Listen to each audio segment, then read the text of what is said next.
तो उधर पंपोर में तो आतंकियों के खिलाफ सेना की स्ट्राइक खत्म हो गई, लेकिन सर्जिकल स्ट्राइक के बाद से पक्ष और विपक्ष के आरोप प्रत्यारोप खत्म होने का नाम नहीं ले रहे। विपक्षी अब आरोप लगा रहे हैं कि मोदी सरकार सेना का श्रेय लेने की कोशिश कर रही है। आज रक्षा मंत्री मनोहर पर्रिकर ने जाने अनजाने में विपक्ष के इस आरोप को बल दे दिया। उन्होंने कह दिया कि सर्जिकल स्ट्राइक का असली श्रेय तो प्रधानमंत्री मोदी को मिलना चाहिए। उनके बयान पर बवाल बढ़ा तो फिर वो संभले, लेकिन तब तक उनके बयान का सियासी सर्जिकल ऑपरेशन हो चुका था।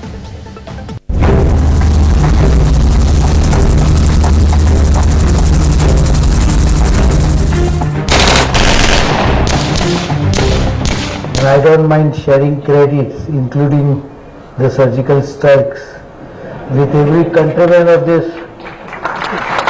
great country, because it is done by our armed forces and not by any political party. So all Indians, including those doubting Thomases, also including can share the credit.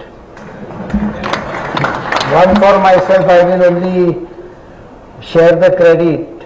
At the most, the major share goes to Prime Minister. रक्षा मंत्री के इस बयान की खबर मिलते ही विपक्ष ने सवाल उठा दिया कि सेना के श्रेय पर खुद रक्षा मंत्री कैसे डाका डाल सकते हैं। विपक्ष के सियासी सर्जिकल ऑपरेशन से गड़बड़ाए रक्षा मंत्री ने अपना सारा गुस्सा मीडिया पर निकाल दिया। If there are media people, they should take my statement as a quote that 127 crores people of this country and Indian armed forces deserves the credit of surgical strike.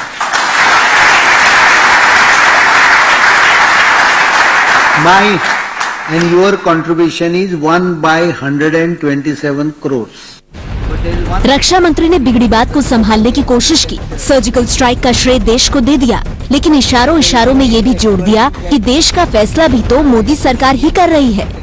We don't take credit for surgical strikes, but I think everyone should realize that it is government who takes decision, and that government needs to be cheered up for the decision which it took boldly.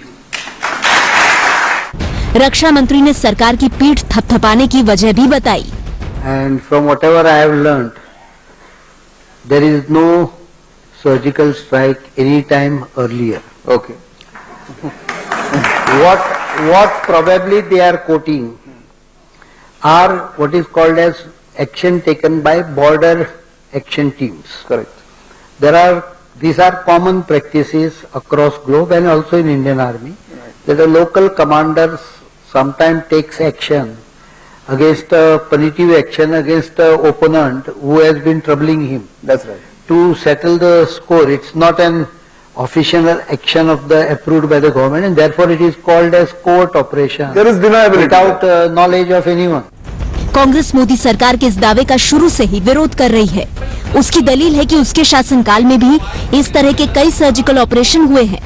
जिम्मेवारी अब प्रधानमंत्री माननीय नरेंद्र मोदी जी की भी है कि वो साहस दिखाएं, आगे आकर वो अपने स्वयं की पीठ थपथपाने और श्रेय की होड़ में अंधे अपने रक्षा मंत्री श्री मनोहर पर्रिकर और भारतीय जनता पार्टी के राष्ट्रीय अध्यक्ष अमित शाह जी पर लगाम लगाएं। पूरी देश की सेना से प्रधानमंत्री नरेंद्र मोदी जी माफी मांगे। कांग्रेस प्रधानमंत्री नरेंद्र मोदी से माफी मांगने को कह रही है। खुद प्रधानमंत्री इस मुद्दे पर खामोश हैं। दशहरे के मौके पर उन्होंने लखनऊ की रामलीला में आतंकवाद के खिलाफ हुए सर्जिकल स्ट्राइक का इशारों में जिक्र जरूर किया, लेकिन सेना के बारे में कुछ नहीं कहा। इस बात को लेकर मायावती ने उन पर निशाना साधा है। प्रधानमंत्री मोदी ने आतंकवाद के संदर्भ में भगवान राम और जटायु का तो जिक्र किया, लेकिन उन्होंने सफल सर्जिकल स्ट्राइक करने वाली सेना का जिक्र नहीं किया। प्रधानमंत्री के स्वागत में जो होर्डिंग्स लगे थे, उसमें प्रधानमंत्री को सर्जिकल स्ट्राइक का असली हीरो बताया गया था।